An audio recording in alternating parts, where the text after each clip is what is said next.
Welcome to the Modern BioPharma Podcast. The world of today's medicines is big, complex, and constantly changing. Our goal is to give you insight into the people that are manufacturing the medicines people need every day, whether it is the people taking care of these facilities, or those building them, or those maintaining the quality and integrity of every dose that is delivered to the patient. We interview the people that are making it happen and give you a chance to get to know them while we're at it. Thanks for saying hi. Hey everyone, welcome to another episode of the Modern BioPharma Podcast. I'm Jesse, and I'm here today interviewing Jeff Wassenaar of Astro Pak. How are you doing today, Jeff? Doing well, Jesse. Thanks. Get your coffee in there. Absolutely. I got mine too. It's here all day. Cheers. So Jeff is the Vice President of Field Services Sales at Astro Pak, and he has been there for our last interview for about 11 years. And he travels the country doing a lot of presentations on a few different things, primarily related to what Astro Pak does for their customers. And we're gonna cover another subject today. We previously talked about cleaning and passivation and derouging, which a lot of people in our industry are very familiar with. It's a service that Jeff and his team are doing at sites every day all over the country and North America and beyond. I think are you in Europe yet? Europe now? We've done work in Europe. Okay. We don't have a facility there yet, but but they do it, and they do it in the pharma space. They do it in a lot in other industries as well. What other? I know you do it in the beverage space for sure. Aerospace. Yeah. What other places do you do in passivation? Yeah, I mean it's kind of the sky's the limit, but certainly anything to do in more of a high purity, standpoint where that is important. So, Yeah. But food and bev is a big one because just the ingredients that they're using are more sticky and things like that and hard to clean. Mm-hmm. And so the surface finish is a big deal for them. Yeah. Before we get moving, what was the background behind Astropack? So you use Astropack, and when we talk about Astropack, you immediately think, so is it like a space packaging company? Right. So tell me where that comes from for everybody. And because our company was started back in 1959, and it was started right in if you remember to history in those days, that was I wasn't around back then. Just okay. All right, good to know. Neither was I, fortunately, Okay. but not far behind that. But it was right during the Cold War era, and there were rocket components, missile warhead, all that kind of stuff. That precision cleaning was important for those things, and that was really our entree, and that led us right into the space race. And so we were involved in all the pre-Apollo, Apollo missions, post-Apollo with the shuttles. And today, all kinds of cool stuff going on with not only NASA, but Blue and SpaceX. Yeah, nice. SpaceX got a launch somebody today. To space, right? Today. You're doing that today. Well, now everybody knows when we're recording this. It's all right. So Jeff's actually good buddies with Elon. I'm sure. Maybe you could get a company car, Tesla. That'd be nice. You should talk to Robert about that. All right. So today what we're going to end up talking about is not space-related stuff and not Tesla and not SpaceX. We're going to be talking about surface finish, polishing, mechanical polishing, electro polishing. This is in every pharmaceutical spec that you've ever seen. There is references to this. There's directions on this. There's whole specifications regarding how equipment is to be built for the pharmaceutical space. It's something that not only when things are built, but as they're maintained over the course of their life in a pharmaceutical facility, it's very important. And Jeff has, again, this is something that he goes around and talks to customers about every day. And Astro Pak does a lot of work on site maintaining some of those things for customers. So if you gouge something and it used to be a nice mirror shiny surface and it's supposed to be, now what do you do, right? You can't just go on using a process vessel if it's got a big old gash in it. So that's something that Jeff and his team help people with. So that's what we want to talk about today. So just to get started, if you could, Jeff, just tell me a little bit about why surface finish is so important in the pharma space. Like who cares? Like, why would we care about surface finish? Right. Well, really, and you touched on it, I think a little bit. It's the cleanability. I mean, that's really the biggest, deal with the whole surface finish thing. And that cleanability would be across the board for, like I said, all different types of high purity industries. So another thing, though, benefit of it is it does reduce or slower the corrosion rate down. We have seen, and testing's been done that shows that EP'd surface is corroding slower over time. So that's a good benefit. Another benefit would be bioburden, bio issues, that sort of thing, because the biofilm or bioburden loves to get in the little crevices, whether it be a scratch or if it's an MP'd surface, a mechanically polished surface. Those are just great places for those colonies to attach themselves. And so that's another area. But in general, I would say the hottest thing is the cleanability aspect. Okay. So when I go into a pharma facility, there's a lot of shiny stuff. I know lately there's a lot of plastic stuff too. But when I go in, there's shiny stainless everywhere. And it seems like on the equipment side, a lot of places just want stainless because stainless means clean. But, on the outside of vessels, the inside of vessels, piping, outside, inside, staging, mezzanines, there's stainless all over the place, door frames, doors. Right. So, and there's different requirements for all these things. So, where do you see surface finish being something that people really care about? I know you did talk to the cleanability aspect. So how do they prioritize that, and where do you see surface finish, the highest degrees of surface finish being really important? Well, the great thing about stainless steel is that it is shiny and it's so easy to inspect. I mean, if you can get to look at stainless steel, you're going to see a lot of different things and if you see rouge, we talked about that in our last segment, that is something that you're going to see, but you're also going to see, scratches are going to be very dominant in a highly polished vessel, or you could see micropitting. I was doing a talk at a facility a while ago, and they brought up a subject that I had never heard before, and it kind of took me by surprise. They said, "Hey Jeff, tell us about white rouge."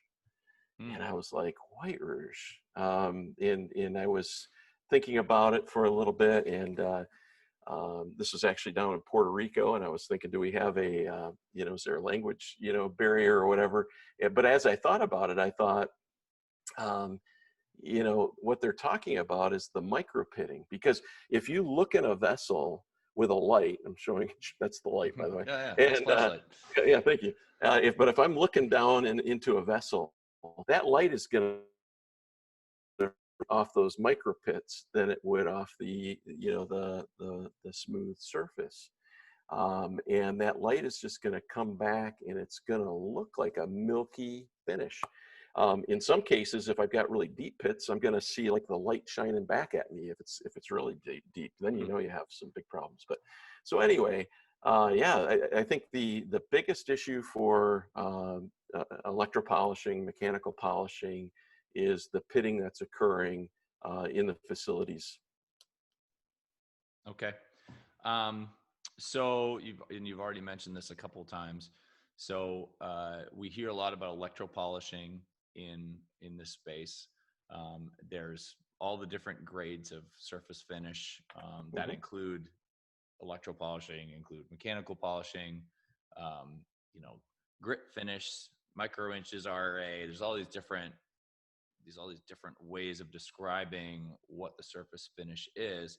Could you talk to why an EP surface is considered better, more clean than a mechanical polish? Because when you look at them, sometimes mechanical polish surfaces could even I don't know, I've seen some really shiny ones before. So, Yeah. And EP doesn't necessarily mean super shiny. I've seen those that aren't that shiny, even though, Right. Right. So could you talk to that a little bit? Which is better? Why it would be better? Yeah. So yeah, there's a lot here. So I'll try to boil it down. But when I think of your question, first I go to RA. In RA, you're going to see, like you said, in most pharma specs or the PNIDs and that sort of thing on vessels. So I'll just show. I don't know how well this will show up on our screen here, but you can Oh, yeah. see a MP. This thing was all MP'd to the same grit, of course, the small of a sample, but it was done to about a 25, which would be in the normal pharmaceutical, RA kind of a thing. And so when this so the RA is the same. So in other words, a lot of times people get stuck on RA. Hey, I got to have a good RA, and that's important. Don't get me wrong, but it's more than RA, because an RA gives you a surface that gives you the roughness average of where you want to be, but there's still, with a mechanical polished surface, if I could turn this on edge and we could see this microscopically right now, it would almost look like a sawtooth, peaks and valleys, okay, with the mechanical polishing. Those grit lines that you're seeing when you look at a... Which one is the mechanical versus the is there... Yeah, so this right here is the mechanical polished, and this is the electro polished. Okay, so it's a little bit more of a matte finish, the Correct. mechanical is. Okay. Correct, yeah. So, I mean, there are mechanical polishing, you can get down to really, great RAs into the single digits, but you still have those peaks and valleys. And so what the benefit of electropolishing does is it removes those peaks. Let me just quickly tell you how it works. So you take the electrical current, and I'm talking about doing this in situ, so not in a vat. Okay, so but it's kind of this, it's the same premise here. We have the positive charge is hooked to the vessel, and the negative is to the tool. And I'm sorry, I got that mixed up the other way around. I always get them background backwards. Yeah. And so if you know anything about electricity, is it'll jump from one to the other. And when it does in electropolishing, is it takes a little bit of that metal with it as I electropolish. And so and the cool thing is, you've all heard the statement, the path of least resistance, right? Same thing with electrical, is it'll jump from the closest part to the the two closest parts. So it's just going to take from the peaks, not from the valleys. And so that's kind of cool. Some people call it reverse plating. We're basically taking a little bit of metal off those tips, and you get a smooth, featureless surface at the end of the process. So why is that important? Again, cleanability. I don't have those peaks and valleys, things getting entrapped, all of that kind of thing. So. Okay. Yeah. I mean, that makes sense, because if the edges, if you sort of remove all the edges, there's less things for stuff to get stuck on, I guess, right? Yeah. And with mechanical polishing, I don't know if you've heard of this thing called the Bilby layer. Bilby layer was named after a scientist years ago. By the name of Bilby? Yeah. Okay, just checking. Bilby. Yeah. I forget his last name, probably doctor. But anyway, so he came up with this because what he found out in his study was that as something is mechanically polished, you actually build this film of polishing compound that has contaminants in it that basically fill that space, that layer. And if you don't remove that Bilby layer from that surface, you're going to have corrosion products on that surface, and you're going to have some issues. So electropolishing removes that, and that's a real key thing to that as well. Okay, awesome. All right, so here's another thing I hear a lot, I've heard a lot over the years, is that EP is basically the best passivation. So if you're EPing a surface, that's the best passive layer. In our last episode, we talked about how when stainless is rolled, basically it's passive already, right? And then things that are done to it, cut, welded, whatever, end up, creating at least areas on the surface where it's not very passive. So then we passivate it. Why would, why would you do anything other than just EP if that's the best passive layer? So, is it? Am I wrong? I was shaking my head because I've heard this before, but you're right in the sense that EP is the best surface condition, but it's not the best passive situation. So why do I say that? In our last session, we talked about chrome to iron ratio. So at the very surface in the chromium area, I want to remove that free iron from the surface, and I want to leave behind more chrome than iron at the surface. That's the chrome to iron ratio. The better that is, or the thicker that film is, I'm going to slow the corrosion rate down.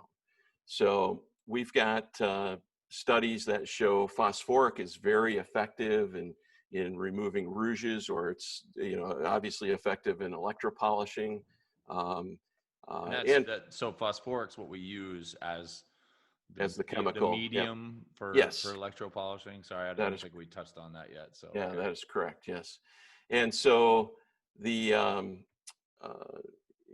what we've found, we've done a lot of work for the semiconductor industry, and they have RAs down in the twos, just crazy good surfaces.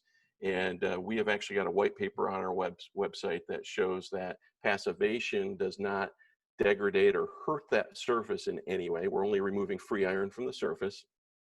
We enhance the chrome to iron ratio, so we get a better passive layer, slow the corrosion rate down. So if those in the audience are arguing with me, out loud or whatever, the EP'd surface is technically passive. What we would argue is it wouldn't meet the ASTM A380 level of where we would want to be in the chrome to iron ratio level. So what is it? What is that level that you're? Well, ASTM A380 was written using nitric chemistry as the standard. And when you do a nitric passivation, you get a chrome to iron ratio of 2 to 1 chrome to iron ratio. And actually, it's a little higher than that. But we want to make sure that whatever we do with our process, that we get at least as good a result that nitric gives, or better. And citric wasn't around from a passivating standpoint. It wasn't seen as a passivating agent back when ASTM A380 was written. It was seen as just a cleaner. But over the years, technology added temperature and some intensifiers that have made the citric blend better. So my point is, phosphoric gives a lesser chrome to iron ratio. It's above 1, but it's below what nitric would give. And so we want to make sure that we get at least as good as nitric or better. And the citric chemistries, as we talked about last time, give us the highest chrome to iron ratios that we can have there. So okay, so we're gonna put a bow on this, and I'm just gonna. So EP gives us the most consistent surface, right? So that's the act of EPing, whether it's in situ, pre, whatever, it doesn't matter. So it's giving us this surface. If everybody could see me in the video, it looks like I'm sticking my hand out the window of a car while I'm driving. So that's nice. It's a rolling surface rather than peaks and valleys. But ultimately, the passive layer is up to the chemistry, is what we're saying. So nitric is our historical, whatever, gold standard. Correct. And then the chemistry that we use for passivation now is a citric product, and then EP is being done with phosphoric. And most good EP places will tell you that after EP, they will do an acid rinse. And that is to, again, remove any of the contaminants or polishing left over. And so the acid rinse is a recommended stance by anybody that has been in this business for a while. And passivation does that and more. It not only is the acid rinse, but it's utilized to make sure we're removing all that free iron to get the chrome to iron ratio. So. All right, cool. All right. Yeah, it's simple, but it's just isn't at the same time. And I think everybody has sort of different exposures, and they're all in different processes, so everybody sees it a little bit different. I got to tell you that there are so many sites, and probably some of the listeners that have tanks that are 15, 20 years old, and you look in them and there's just a haze to them. I mean, I would get calls and people would say, hey, we're having a hard time cleaning this tank, and they're wondering if it's like the caustic or what's drying on this tank afterwards, because when it's wet it looks like it should, shiny, but when it dries it's like this milky color.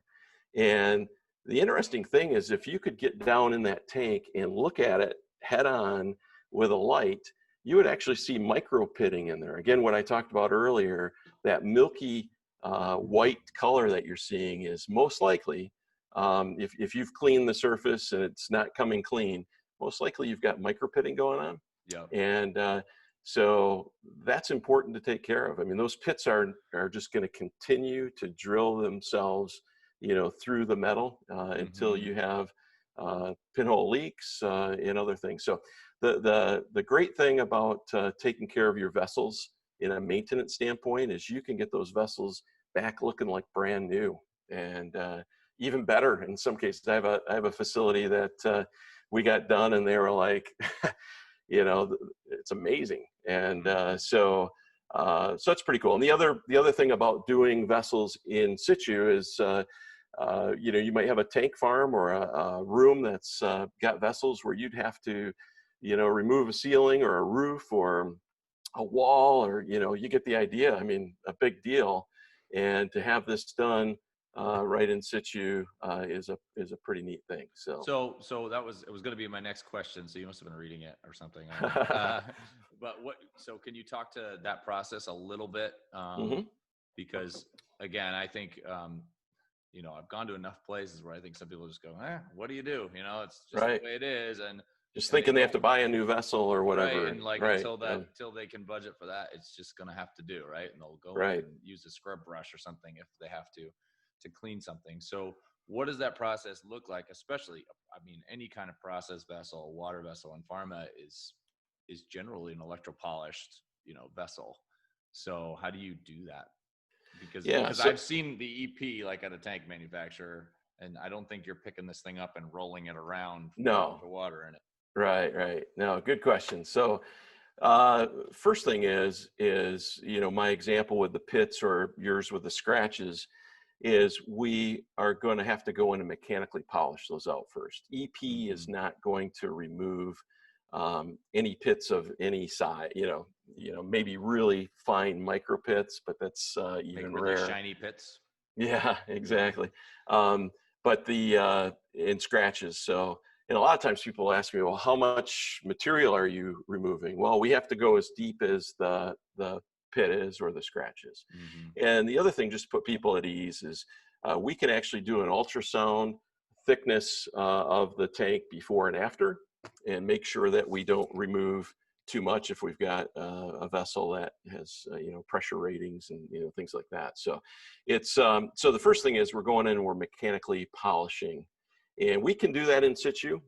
We have to, depending on what room and what the where we're at, we'll take steps to make sure that we keep the dust down and contain that and so forth. So we're used to doing that. Then we'd go into after we're done mechanical polishing, which is very important to get that right. Then we would go into the EP. The reason I say mechanical polishing is so important, and that's really the time-consuming part, is because any grit lines that you see after mechanical polishing, you're going to see those in EP too. They're just going to be shinier. They're going to be a little finer, but you're still going to see those. So an orbital sander and going down to a grit size 320, something like that would give you a good Pharma kind of finish. And so you got to have a really good mechanical polishing done. So we do that with our folks, and those people are artistes to do that well. And then you've got the electro polishing part of it, and that's done with a handheld device, and it's kind of like a mop head, if you will. And we've got the power and the chemical going to the mop head. And that will, I'm probably offending if any of my EP people are listening, they're like, mop they're it? like, Jeff, what in the world? Yeah, I'm This so is my magic anyway, wand. layman's terms. But anyway, so we're doing a square foot by square foot area on the surface, and we follow BPE guidelines for how much, as far as amperage and how many, seconds or minutes that you have to do that square foot by square foot. And then we'll go around the vessel and do the EP. So what does that look like? Are these guys just like standing in a big giant puddle of water in a tank? Or yeah. what? There's a lot of vessels. Of course, there's a lot of vessels that were on the outside, and going with our, to use the mop head thing, where we've got the handle and we're able to do smaller vessels. I was at a site not long ago where we were doing several, smaller vessels that we could do that way. Larger vessels, depending on, the size, we can do vessels where we have to put scaffold in and go and do it that way. But a lot of vessels that you can stand in, you can get to with the handle, you can get pretty far up as well. So yeah, it's, we do this every day, and the results are, amazing. And, being able to get a vessel, looking like new and not one that you're covering your eyes on when you open it up for the audit or whatever, you're proud of that vessel again. So yeah, I think actually when we do post this, I think it would be kind of fun if you're able to send me some before and after pictures of the inside of some tanks. I think that would be kind of a neat way to sort of showcase what this can look like for people that are listening, because I think it's obviously I've seen some of these, and I've seen some crazy ones where it looked like somebody took chainsaws to the walls of these tanks and they look brand new afterwards. It is pretty amazing. It's, I tell you, you've seen it enough. I don't know, maybe you have the patience for it. I could never do that job. The time that they just spend in that one spot, right? Especially on the MP side of things, it's pretty amazing. Yeah. So, in order to do this kind of work, we have to have people that are highly trained, confined space, safety, all of those things. I can just tell you that we have done these in facilities all over around the country that have safety as a very huge thing, and we're able to do this safely, and we're able to to do it well from that end. So yeah, certainly safety is an issue. Yeah, those are you're going to be sitting in a tank for a long day. Yeah, you got to know what you're doing there for sure. So all right, so I think that wraps out what we were going to talk about for today. Jeff, do you have anything to add as far as this subject, or anything in particular you'd like to sort of say to the industry?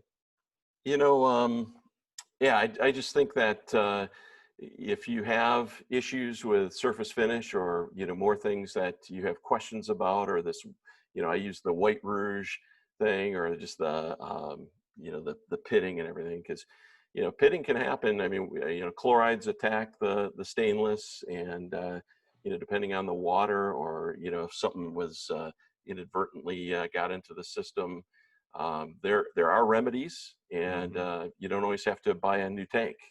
There are ways to remediate and take care of that. So I appreciate you giving me the opportunity to come and talk, and I hope we can help some folks out, and hope everybody's doing well in these times. Yes, thank you so much for being on.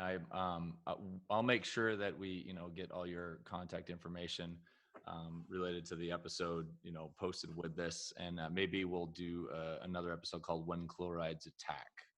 Yeah. Dum dum dum. All right. I think that would work. So all right, thanks Jeff so much for being on today. I appreciate it, and I look forward to seeing you again. Thank you. Appreciate it. Bye. Thanks again for listening to the Modern BioPharma Podcast. Please reach out if there is someone you'd like us to interview or a topic you'd like us to discuss. We will make it happen. And don't forget to like us on iTunes or subscribe on YouTube. It helps us get the word out. See you next time.